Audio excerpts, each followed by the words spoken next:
Bismillahirrahmanirrahim. Assalamualaikum warahmatullahi wabarakatuh. Innal hamdalillah nahmaduhu wa nasta'inuhu wa nastaghfiruh wa na'udzu billahi min syururi anfusina wa min sayyiati a'malina. May yahdihillahu fala mudhillalah wa may yudlil fala hadiyalah. Wa asyhadu an la ilaha illallah wahdahu la syarikalah wa asyhadu anna Muhammadan abduhu wa rasuluh la nabiyya wa la rasula ba'dah. Qala Allah ta'ala fil kitabil karim, a'udzu billahi minasy syaithanir rajim.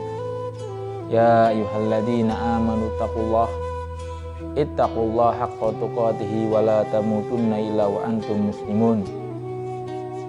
Ya ayuhan nasu taqu rabbakumul ladzi khalaqakum min nafsin wahidah wa khalaqa minha zawjaha wa batha minhuma rijalan katsiran wa nisaa'a wattaqullaha alladzi tasaaluna bihi wal arham innallaha kana 'alaikum raqiba. Ya ayyuhalladzina amanu taqullaha wa qulu qawlan sadida yuslih lakum a'malakum wa yaghfir lakum dzunubakum wa may yuti'illaha wa rasulahu faqad faza fawzan 'azima. Amma ba'd, fa in asdaqal haditsi kitabullah wa khairal hadi Muhammadin sallallahu alaihi wa ala alihi wasallam wa syarrul umuri muhdatsatuha fa inna kulla muhdatsatin fid dini bid'ah wa kulla bid'atin dhalalah wa kulla dhalalatin finnar. Masyaallah muslimin rahimani wa rahmatullah.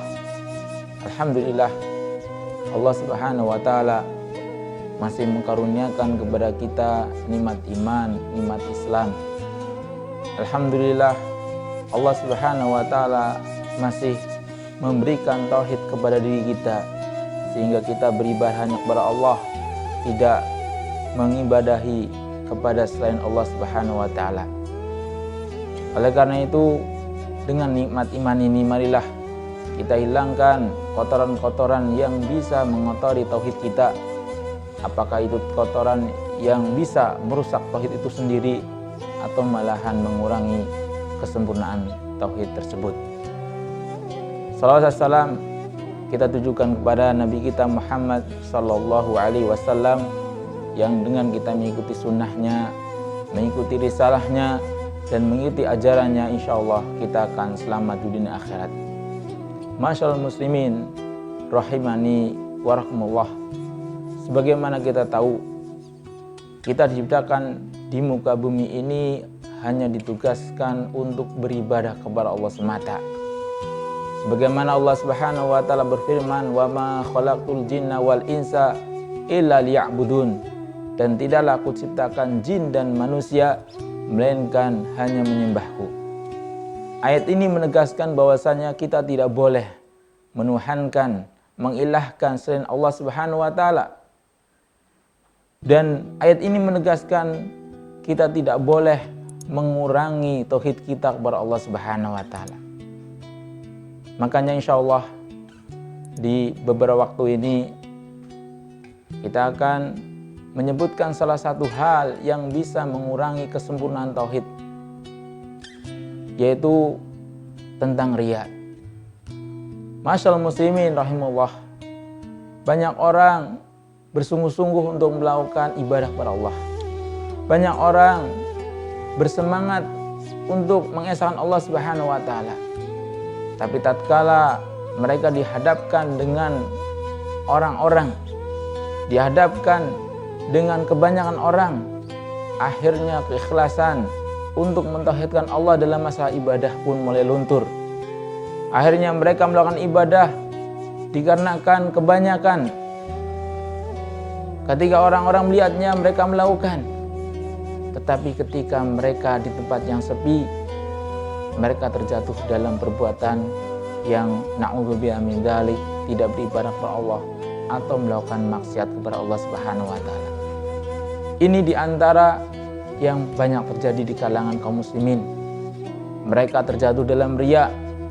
Mereka lebih mengedepankan pandangan orang, tidak mengedepankan ikhlas karena Allah Subhanahu wa taala.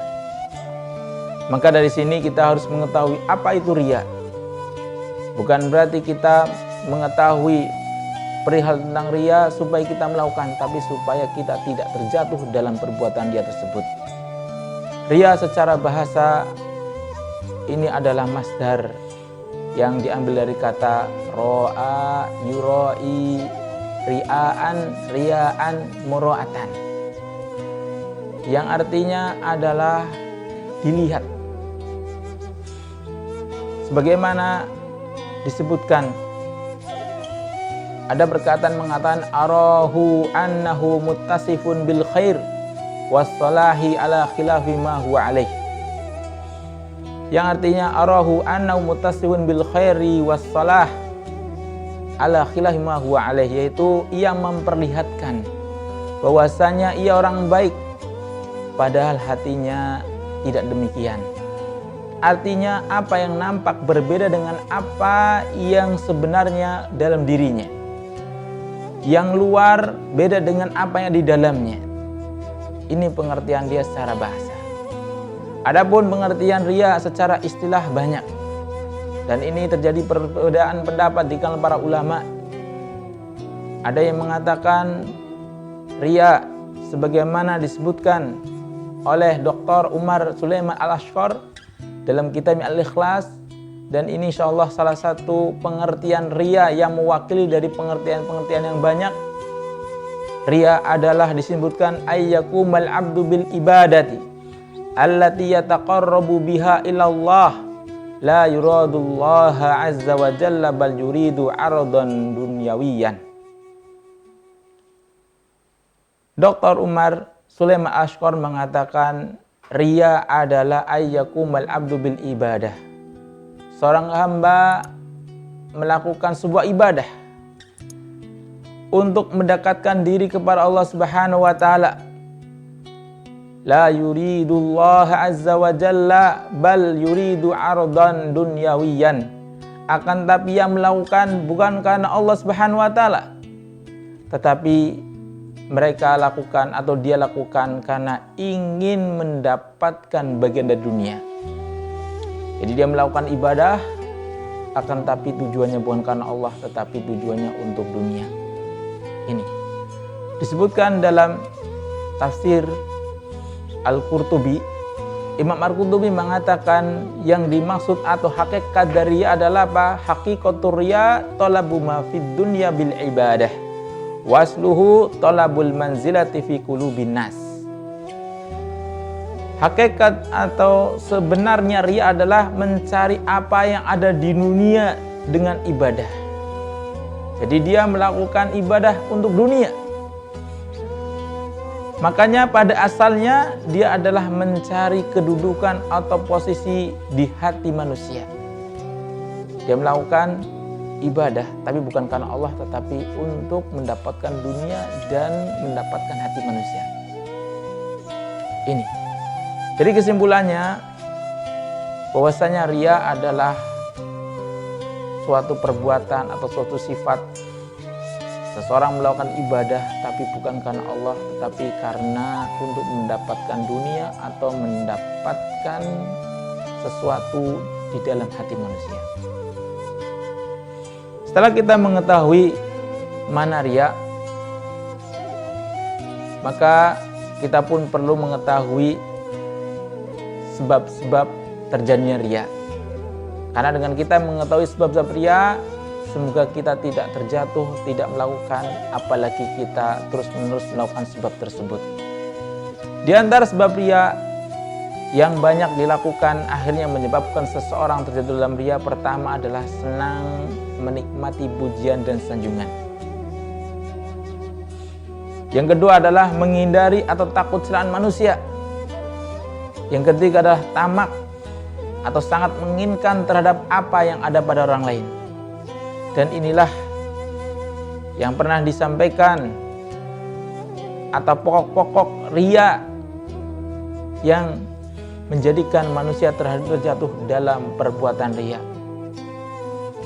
Makanya diriwayatkan dalam Sahihain Bukhari dan Muslim dalam hadis Abu Musa al-Asy'ari radhiyallahu anhu, ia berkata bahwa ada seorang laki-laki datang kepada Rasulullah SAW. Terus Abu Musa al-Asy'ari berkata kepadanya, ar-rajulu, atau dikatakan ia berkata bahwanya ada seorang laki-laki datang kepada Rasulullah SAW. Seraya berkata, ar-rajulu yuqatilu lil maghnami, war-rajulu yuqatilu li zakkara, war-rajulu yuqatilu liyura makanuhu. Faman fi sabilillah, faqala Rasulullah sallallahu alaihi wasallam, man qatala litakuna kalimatullahi a'la fahuwa fi sabilillah. Abu Musa al-Asy'ari menceritakan bahwasanya ada seseorang datang kepada Rasulullah SAW seraya berkata, ada seseorang yang berperang untuk menginginkan atau dikarenakan adanya rasa fanatisme. Ada orang berperang dengan supaya dipuji atau dikatakan gagah berani, dan ada orang yang berperang dikarenakan untuk dilihat atau riya. Maka orang tersebut berkata, ya Rasulullah, siapa yang berjihad fisabilillah? Maka Rasulullah SAW menjawab, barang siapa yang berperang dengan tujuan agar kalimat Allah tinggi, maka itulah fisabilillah. Jadi Rasulullah SAW memberikan kaidah bahwasanya orang yang berperang untuk meninggalkan kalimat Allah, untuk meninggikan la ilaha illallah di muka bumi ini adalah fisabilillah. Adapun selainnya supaya mendapatkan pujian, supaya mendapatkan predikat bahwasanya dia adalah kesatria atau gagah berani, supaya dia dikatakan orang yang memiliki kemampuan dalam berperang, maka semuanya itu sekali lagi bukan fisabilillah, tapi bisa saja itu adalah sesuatu yang termasuk merugikan dirinya di dunia dan akhirat. Makanya dalam hadis ini kita bisa mengambil faedah bahwasanya ketika kita beribadah kepada Allah, apakah itu ibadah yang besar seperti jihad fisabilillah atau mungkin ibadah yang kecil, kita menghilangkan duri dia, dan karena ini adalah sebuah keimanan. Ketika kita membantu orang lain, maka sekali lagi supaya dikatakan lillahi ta'ala, maka kita niatkan lillahi ta'ala, bukan supaya mendapatkan pujian dari manusia. Ini tiga inti yang menyebabkan manusia terjebak dalam riya, supaya dipuji, takut dari celaan, atau ingin mendapatkan apa yang dimiliki orang lain. Setelah kita mengetahui sebab-sebab yang menyebabkan orang terjatuh dalam riya, maka kita juga perlu mengetahui macam-macam riya. Di antara macam riya yang pertama adalah riya yang terjadi atau berasal dari anggota badan kita. Seperti kita menunjukkan kegantengan, kecantikan, kita memiliki postur tubuh yang tinggi, atau memiliki kemampuan dalam masalah fisik kita. Ini termasuk. Atau mungkin yang kebalikannya, orang menunjukkan rambutnya, wajahnya, pakaiannya yang menunjukkan adanya kita melihat menjadikan orang itu merasa kasihan. Maka ini pun sama. Supaya apa? Supaya mendapatkan pujian atau mendapatkan perhatian dari orang lain. Karena dia melakukan bukan karena Allah. Dia memiliki postur tubuh yang bagus, dia memiliki wajah yang cantik, dia memiliki kegantengan dan seterusnya, tetapi ditujukan supaya mendapatkan pujian dari manusia. Ini yang pertama. Kemudian macam riya yang kedua adalah macam riya yang berasal dari gaya atau mungkin pakaian. Ketika seorang memakai pakaian yang serba bagus, ya, tujuannya untuk dipuji oleh orang lain. Atau mungkin memakai pakaian-pakaian yang mahal supaya dianggap orang kaya. Atau mungkin menggunakan gaya-gaya hidupnya orang-orang yang terkenal seperti artis dan seterusnya. Ini pun termasuk bentuk riya. Ya, padahal Rasulullah pernah bersabda, "Man tasyabbaha biqaumin fahuwa minhum." Barang siapa yang menyerupai suatu kaum, maka dia termasuk kaum tersebut. Maka ketika seseorang memakai pakaian dengan gaya-gaya orang kafir, memakai gerak-gerik tingkah laku sesuai dengan gayanya orang kafir, khawatir ini bisa menyebabkan orang ini terancam dalam golongan mereka, termasuk orang-orang yang dikatakan kafir menurut Allah dan Rasulnya. Di antara macam riya yang selanjutnya adalah riya dengan perkataan. Di antaranya menunjukkan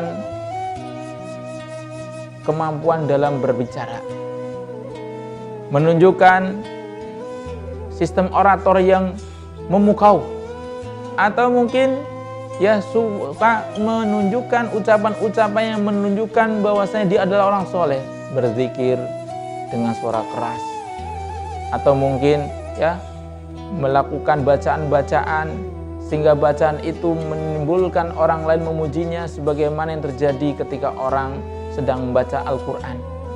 Ketika sendirian dia biasa-biasa saja, tapi ketika ada orang lain maka dia memperbagus bacaannya. Dan ini pun kadang terjadi ketika seseorang menjadi seorang imam. Atau orang menegakkan amar nahi mungkar, tapi tujuannya bukan karena Allah, bukan ingin menegakkan ajaran hak ini, tetapi ingin dikatakan orang yang menegakkan amar ma'ruf nahi mungkar. Ini pun sama.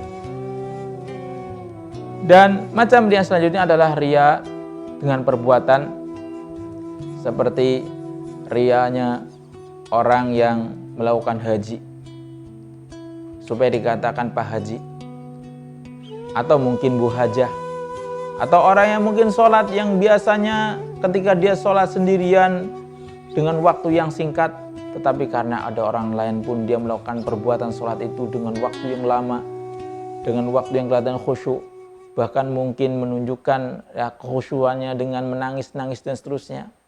Ini pun sama. Begitu juga macam riya selanjutnya adalah riya ketika kita bermuamalah dengan orang, ketika kita bersosialisasi dengan orang, dengan teman, dengan tetangga dan seterusnya, dengan menunjukkan bahwasanya dirinya adalah orang yang tinggi, dengan menunjukkan hartanya, menunjukkan titelnya, atau mungkin supaya orang-orang mendatanginya terus dikatakan ini adalah orang yang penting, atau na'udzubillah min dzalik, dia minta untuk didatangi para masyayikh atau para guru atau orang-orang yang dikatakan alim ulama supaya dikatakan ini adalah orang yang alim ulama. Ini pun sama. Ini pun sama, dan masih banyak macam-macam riya yang ini sangat-sangat sulit untuk dihindarkan, karena ini adalah sesuatu yang mudah terjadi pada diri manusia. Makanya setelah kita mengetahui macam-macam riya, mari kita juga mengetahui ciri-ciri dan tanda-tanda riya. Di antara ciri-ciri dan tanda-tanda riya, yang pertama, sebagaimana dikatakan oleh Ali bin Abi Thalib radhiyallahu anhu, beliau mengatakan bahwa orang yang melakukan riya itu memiliki 3 ciri. Orang yang melakukan riya itu memiliki 3 ciri. Pertama adalah dia menjadi pemalas ketika sendirian. Jadi ketika dia sepi, ketika dia di tempat sepi atau dia sendirian, tidak dilihat oleh orang lain, maka dia malas. Dia tidak semangat sebagaimana semangatnya ketika di tempat yang ramai. Dia malahan terjatuh dalam perbuatan yang tidak ada faedahnya. Ini yang pertama. Yang kedua, dia menjadi giat jika berada di tengah-tengah banyak orang. Ketika dia layak ramai, dia semangat, dia menunjukkan kemampuannya, dia beribadah kepada Allah, dia semangat untuk mencari kebaikan. Tetapi ketika dalam kondisi sepi, kembali kepada ciri pertama, malas. tidak mau melakukan ibadah tersebut, malahan melakukan perbuatan-perbuatan yang sia-sia. Padahal Rasulullah SAW pernah mengingatkan, min husnil islamil mar'i tarku ma la ya'ni. Di antara kebaikan keislaman seseorang adalah meninggalkan sesuatu yang tidak bermanfaat. Kemudian Ali bin Abi Thalib mengatakan ciri yang ketiga adalah dia menambah kegiatan kerjanya jika dipuji dan akan berkurang jika diejek atau dihina. Ini. Jadi ketika dipuji dia semangat. Ketika dipuji dia meningkatkan jumlah perbuatan ibadahnya. Tapi ketika kebalikannya dia dihina, dia dicaci maki, atau dicemooh orang lain, atau ya dipandang rendah orang lain, maka dia mengurangi perbuatan tersebut, bahkan mungkin dia tidak mau lakukan ibadah tersebut. Ya, sebagaimana disebutkan oleh Imam Az-Zahabi dalam kitabnya Al-Kabair. Ini ciri-ciri seseorang terjatuh dalam perbuatan riya. Dan sebagaimana kita ketahui pula bahwasanya ya jika seseorang hamba melakukan sebuah ibadah, ketika ibadah itu dilihat orang lain terus dia meninggalkan, ini pun termasuk perbuatan yang dilarang oleh Allah Subhanahu wa taala. Bukan berarti ketika seseorang melihat kita khawatir jatuh dalam riya terus kita tinggalkan, tidak. Makanya Al-Fudail bin Iyad pernah mengatakan bahwasanya meninggalkan amalan karena manusia ini adalah riya. Melaksanakan amalan karena manusia adalah syirik. Dan yang namanya ikhlas adalah selamat dari keduanya. Makanya ketika seseorang melakukan suatu amalan baik, jangan sampai terbesit dalam dirinya untuk meninggalkan, atau malahan dia meninggalkan langsung, tidak. Karena apa? Ini dikatakan oleh Fudail bin Iyad, ini juga termasuk riya. Makanya selamatnya bagaimana? Kita melakukan ibadah karena Allah. Ada orang, tidak ada orang, kita lakukan karena Allah. Bukan ketika ada orang kita lakukan, ketika tidak ada orang ya kita tinggalkan, tidak. Ini sebagai tambahan supaya kita tidak terjatuh dalam perbuatan riya, karena meninggalkan amalan karena manusia pun itu termasuk riya. Nah, setelah kita mengetahui ciri-ciri riya, maka kita pun perlu tahu. Kita perlu tahu bahaya dari riya. Karena dengan kita mengetahui bahaya riya, ya semoga itu akan memantapkan kita untuk meninggalkan perbuatan riya. Karena terkadang orang mengetahui suatu perbuatan haram, tapi terkadang dikarenakan ketidaktahuan bahayanya, kadang dia ingin mencoba, atau malahan ingin melakukan, atau malahan menjadi terus-menerus dilakukan. Na'udzubillah min dzalik. Makanya di antara bahaya riya yang pertama adalah bahwasanya riya itu berbahaya bagi kaum muslimin, bahkan disebutkan dalam sebuah hadis lebih berbahaya daripada fitnahnya Dajjal laknatullah alaih. Sebagaimana Rasulullah SAW pernah bersabda dari Ibnu Majah radhiyallahu Ibnu Majah rahimahullah taala, dan dari hadis yang lainnya Rasulullah SAW pernah bersabda, ala ukhbirukum bima huwa akhfafu alaikum indi minal masihid dajjal. Qala qulna bala ya Rasulullah. Faqala asyirkul khafiyyu ayyakuma ar-rajulu yusalli fayuzayyinu salatahu lima yara min nazari rajulin. Rasulullah SAW pernah bersabda, ala ukhbirukum bima huwa akhfafu alaikum indi. Maukah aku beritahukan sesuatu yang lebih menakutkan, lebih mengerikan, bahkan lebih tersembunyi di sisiku atas kalian daripada Masih Dajjal? Maka Kami berkata, bala, kami mau. Kami mau. Maka Rasulullah SAW menjawab, asyirkul khafiyyu ayyaqumar rajulu yusalli fayuzayyinu salatahu lima yara min nazari rajulin. Yaitu syirik kecil. Syirik kecil di mana seseorang ketika sesolat dia memperindah solatnya. Kenapa? Karena ada orang yang memperhatikan solatnya, karena ada orang yang melihat solatnya. Atau alias dia melakukan solat karena riya, supaya dilihat oleh manusia, sehingga solatnya diperbagus. Apakah diperbagus suaranya, apakah diperbagus gerak-geriknya, atau mungkin diperbagus lama ya solat tersebut.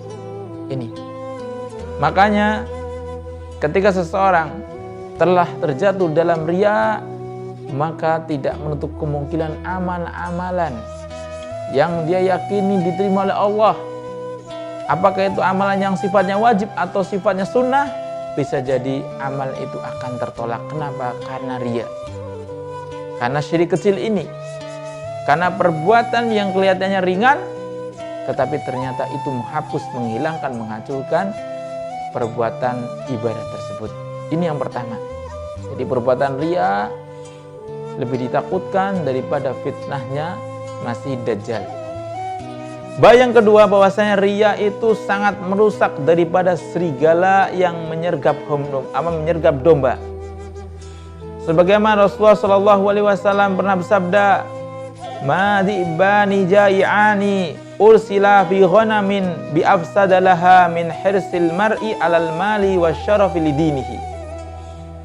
Rasulullah SAW pernah bersabda, tidaklah 2 ekor serigala yang lapar yang dilepaskan di tengah sekumpulan domba itu lebih rusak, lebih merusak daripada ketamakan seseorang kepada harta dan kedudukan baginya, kedudukannya bagi agamanya. Jadi riya itu lebih merusak. Riya itu lebih merusak daripada serigala yang lapar yang dilepas di tengah-tengah domba. Padahal kita tahu bahwasannya ketika serigala dilepas di tengah-tengah domba dalam kondisi lapar, serigala tersebut, maka serigala tersebut akan menjadi tambah buas, ingin menerkam, ingin mencabik-cabik, ingin memakan domba-domba yang di hadapannya. Tapi Rasulullah SAW mengabarkan bahwasanya ketika domba yang lapar yang dilepas di tengah-tengah domba, maka serigala tersebut sekali lagi kita tahu akan lebih ganas. Tapi ternyata ini tidak lebih berbahaya, tidak lebih merusak daripada orang yang tamak kepada harta dan kedudukan bagi agamanya. Dan inilah realita. Ketika orang menghendaki dunia, maka halal haram dia tidak indahkan. Ketika orang menghendaki harta, kadang lupa akan hukum-hukum syar'i. Dia tidak mengenal hal ini haram. Yang penting dia mendapatkan harta tersebut. Begitu juga ketika ada orang yang tamak untuk kedudukan agamanya, mungkin supaya ingin menjadi seorang amir, supaya dikatakan seorang imam, atau ingin mendapatkan pujian sebagai seorang alim sehingga dia berfatwa dan seterusnya, maka ini pun lebih merusak. Bukan hanya merusak di dunia saja, bahkan akan merusak dirinya di akhirat kelak, karena dia sesat dan bisa menyesatkan orang lain. Makanya yang namanya riya, sekali lagi, ini adalah sesuatu yang membahayakan. Karena dengan riya orang akan tamak kepada harta, dan dengan riya dia tamak ingin mendapatkan kedudukan agamanya, kedudukan dirinya di dalam agama Islam ini. Makanya yang terjadi, banyak orang yang jauh dari Islam, melakukan amal-amal yang tidak ada sunnahnya, itu bukan dikarenakan ijtihad dari orang awam tersebut, tetapi dikarenakan ijtihad dari para alim ulamanya. Dan di antara bahaya selanjutnya yang disebabkan karena riya, bahwasanya amalan soleh yang disebabkan perbuatan riya, yang didasarkan karena riya, maka amal soleh itu akan hilang pengaruh baiknya, bahkan akan hilang ganjaran bagi dirinya. Sebagaimana Allah Subhanahu wa taala telah berfirman dalam surat Al-Maun, Allah berfirman, fawailul lil musallin alladzina hum an salatihim sahun alladzina hum yuraun wa yamna'unal ma'un. Celakalah bagi orang-orang yang salat. Siapa dia? Apa kriterianya? Yaitu orang-orang yang lalai dari salatnya. Dia dalam kondisi salat, tapi dia memikirkan, menyibukkan, bahkan terfokus kepada perihal-perihal di luar salat. Begitu juga orang yang berbuat riya, yang dia melakukan amalan supaya dipuji oleh orang, dilihat oleh orang, supaya dianggap orang yang baik dan seterusnya. Dan adalah orang yang mencegah untuk menolong ya dengan barang yang berguna. Ini makanya ketika orang sholat, yang kita tahu bahwasanya sholat itu adalah imaduddin, tiang agama, yang mana kita tahu sholat adalah salah satu dari rukun Islam. Kita tahu bahwa sholat adalah perkara yang pertama yang akan dihisab di yaumil qiyamah. Dan kita tahu bahwa sholat adalah pembeda antara orang yang beriman dengan orang yang kufur, yang mana memiliki kedudukan yang tinggi, tetapi dikarenakan riya, maka orang ini bukan mendapatkan pahala, bahkan mendapatkan kecelakaan. Makanya ketika orang melakukan riya dalam sebuah amalan, maka amalan itu akan tertolak dan tidak mendapatkan pahala. Nah, maka apalah arti kita telah bersungguh-sungguh melakukan ibadah, kita merasa bahwasanya kita telah menunaikan kewajiban-kewajiban Allah, kewajiban-kewajiban yang diberikan oleh Allah kepada kita, ternyata amal-amalan tersebut sia-sia. Karena apa? Karena penyakit riya ini yang kita lakukan. Dan bahaya selanjutnya yang disebabkan karena riya, bahwasanya riya akan menjadikan orang ini terjatuh dalam syirik khafi atau syirik tersembunyi. Sebagaimana telah disebutkan dalam hadis Ibnu Majah yang kita sebutkan di awal, bahwasanya ya Rasulullah pernah bersabda, ala ukhbirukum bima huwa akhfafu alaikum indi minal masih dajjal, qala qulna bala, faqala asyirkul khafiyyu ayyakumar rajulu yusalli fayuzainu salatahu lima yara min nazari rajulin. Rasulullah bersabda yang artinya, maukah aku kabarkan kepada kalian sesuatu yang lebih tersembunyi, sesuatu yang lebih aku khawatirkan atas Masih Dajjal? Maka dia mengatakan bala, iya kita mau. Maka Rasulullah SAW mengabarkan adalah syirik khafi, syirik yang tersembunyi, syirik yang sulit untuk kita ketahui karena tersembunyi. Karena orang melakukan ibadah karena Allah di awal atau di hatinya, ternyata apa yang dirasakan itu tidak sesuai dengan penilaian Allah. Kenapa? Karena kita hanya merasa, tapi yang sebenarnya kita melakukan amal ibadah tersebut karena riya, karena ingin dipuji, dilihat oleh manusia. Ini ya. Jadi syirik khafi, syirik tersembunyi, yaitu seseorang yang sholat lalu menghiasi sholatnya atau memperbagus sholatnya ya karena ada orang yang memperhatikan sholatnya. Ini ya, maka masyaallah muslimullah, mari kita harus hati-hati, karena dengan syirik kecil ini khawatir ini menjatuhkan seorang kepada syirik yang lebih besar, yaitu syirik akbar. Karena dengan syirik yang khafi ini, syirik tersembunyi ini, atau syirik kecil ini, bisa jadi lama-kelamaan kita terbiasa niatan bukan karena Allah, tetapi karena ingin dipuji, karena dianggap orang yang baik dan seterusnya oleh orang lain. Ya na'udzubillah, nas'allahu selamat afiyah. Dan di antara bahaya selanjutnya, ketika seseorang melakukan riya, maka dia akan mendapatkan warisan. Ya, riya itu akan mewariskan kehinaan dan kerendahan. Mungkin orang kalau mendengar perkataan warisan senang, mendapatkan warisan orang tua atau mendapatkan warisan dari saudara dan seterusnya. Tapi ternyata riya bukan yang biasa kita dengar, tapi kebalikannya, akan mewariskan kehinaan dan kerendahan. Sebagaimana Rasulullah SAW pernah bersabda, "Man sam'an nasa bi'amalihi sama'allahu bihi masami'a khalqihi wa sakharahu wa haqqarahu." Rasulullah pernah bersabda dalam hadis riwayat Imam At-Tabrani yang artinya, barang siapa yang memperdengarkan amalnya kepada orang lain, ya supaya orang lain itu tahu, tujuannya biar orang itu tahu, maka Allah akan menyiarkan, menunjukkan aibnya di telinga-telinga hambanya.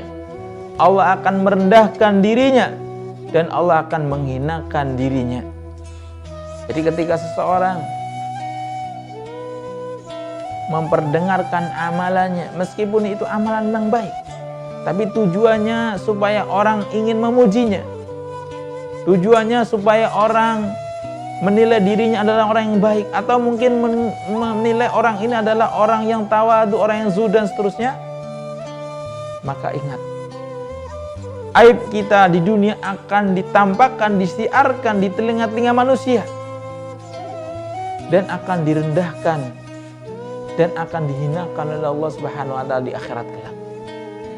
Kecuali orang menyampaikan kebaikan, amalan soleh, tetapi tujuannya bukan karena supaya didengar orang, tapi supaya orang lain mengikutinya, supaya orang meniru apa-apa yang dilakukan dalam hal kebaikan, itu nggak masalah. Tetapi ketika seorang melakukan amalan diceritakan orang lain, supaya tujuannya orang lain mendengar, mengikuti, akhirnya memujinya, inilah termasuk perbuatan riya atau termasuk perbuatan sum'ah yang bisa mewariskan kehinaan dan kerendahan di akhirat kelak. Ini. Dan di antara bahaya selanjutnya yang ini tidak kalah pentingnya adalah bahwasanya pelaku riya tidak akan mendapatkan pahala di akhirat kelak.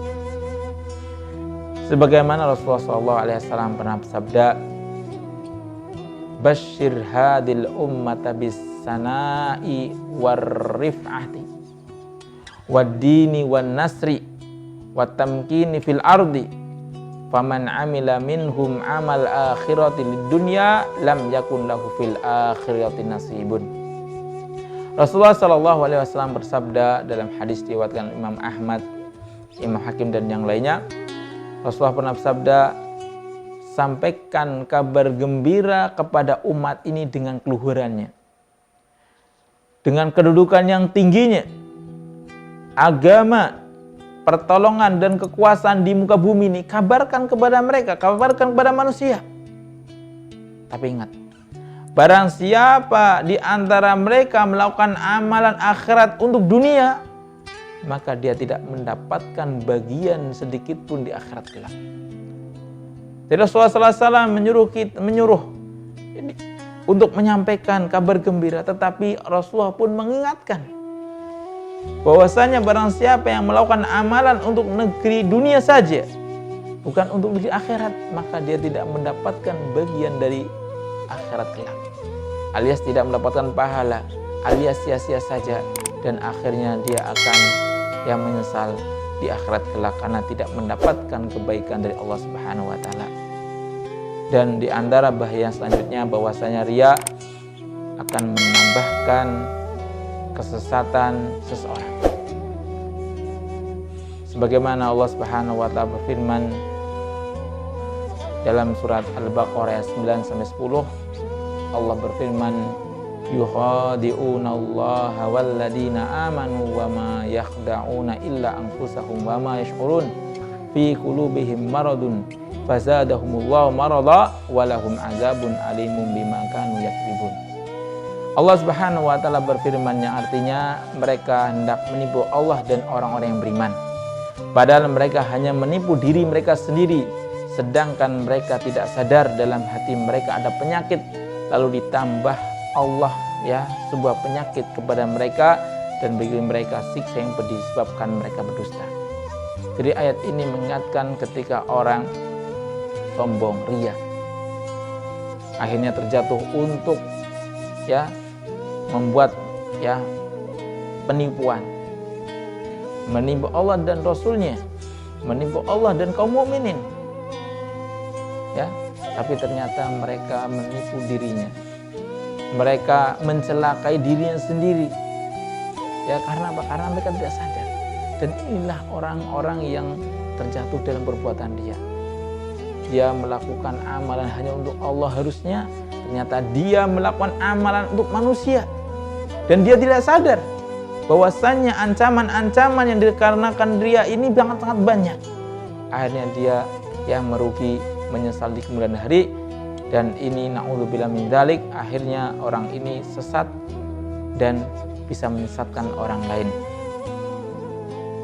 Setelah kita mengetahui bahaya-bahaya tersebut, mungkin kita juga harus mengetahui ada beberapa perkecualian. Yang dengan beberapa perkecualian ini sehingga kita juga tidak mudah memvonis orang ini melakukan riya atau tidak. Beberapa perkara yang tidak termasuk riya atau perkecualian pertama adalah pujian manusia atas seseorang hamba atas amal baik yang ia lakukan, tetapi bukan tujuannya ingin dipuji. Jadi orang melakukan kebaikan terus dipuji, tapi dia melakukan amalan baik itu bukan ingin dipuji, maka insya Allah ini tidak masalah.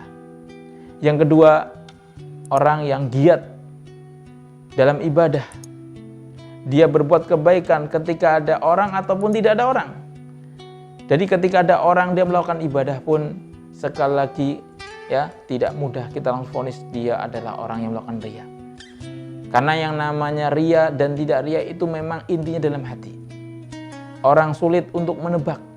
Makanya kita pun tidak boleh memudahkan untuk memvonis orang ini riya karena melakukan amalan di depan orang lain. Karena bisa jadi orang ini melakukan perbuatan amal baik ini supaya orang lain mau mengikuti, supaya orang lain ingin melakukan amalan yang dilakukan oleh orang tersebut. Dan di antara perkara yang tidak termasuk riya adalah menyembunyikan dosa. Menyembunyikan dosa pun termasuk termasuk perbuatan riya. Apalagi kita tahu bahwasanya Rasulullah pernah bersabda, kullu ummati mu'afan illal mujahirin wa inna minal mujahirati ayya'malar rajulu bil-laili amalan thumma yusbiha wa qad satarallahu fayaqul ya fulan amiltul barihata kadza wa kadza wa qad bata yasturuhu rabbuhu wa yusbihu yakshifu sitrallahi anhu. Rasulullah pernah bersabda, setiap umatku akan dimaafkan kecuali orang yang terang-terangan. Sesungguhnya termasuk terang-terangan ialah jika seorang melakukan suatu amalan dosa pada malam hari, kemudian pada pagi harinya ia bercerita padahal Allah telah menutupi dosanya pada malam tersebut. Dia mengatakan, wahai fulan, tadi malam aku telah berbuat begini dan begitu.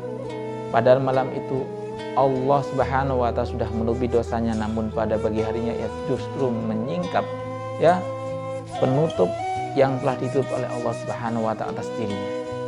Ini sekali lagi peringatan buat kita ketika kita melakukan dosa kesalahan, maka kita lebih bagus disembunyikan daripada kita menceritakan. Bisa jadi Allah akan mengancam, akan menjatuhkan vonis tersebut, Allah akan menghilangkan yang telah ditutup jadi dibuka lagi sehingga dia akan merugi atas kesempatan tersebut. Dan yang terakhir yang termasuk perkara yang bukan perbuatan riya adalah mengenakan pakaian atau perhiasan atau sesuatu yang indah dan bagus.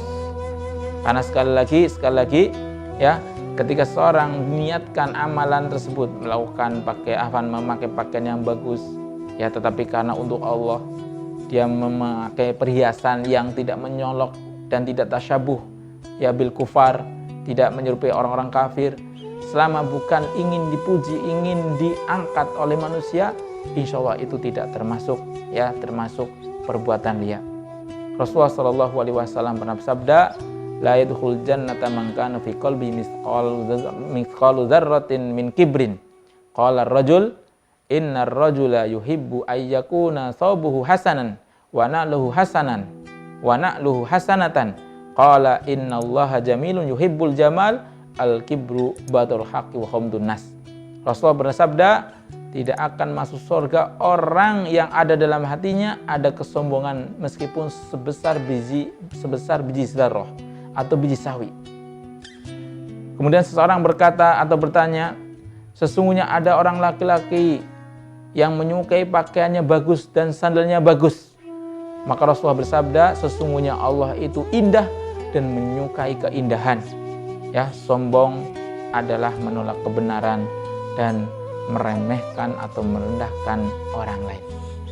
Makanya masyaallah muslimin Allah, mari kita hindarkan diri kita dari perbuatan riya. Dan kita juga berusaha bagaimana perbuatan riya ini tidak terjatuh pada amal-amalan kita, sehingga kita tidak menyesal di kemudian hari, sehingga kita bisa memurnikan tauhid kepada Allah Subhanahu wa taala. Dan kita mohon kepada Allah, semoga Allah memurnikan niatan kita hanya untuk Allah dan menjauhkan kita dari riya meskipun itu perkara yang sepele. Nas'allahu salamata wal afiyah. Akhirul kalam, wassalamualaikum warahmatullahi wabarakatuh.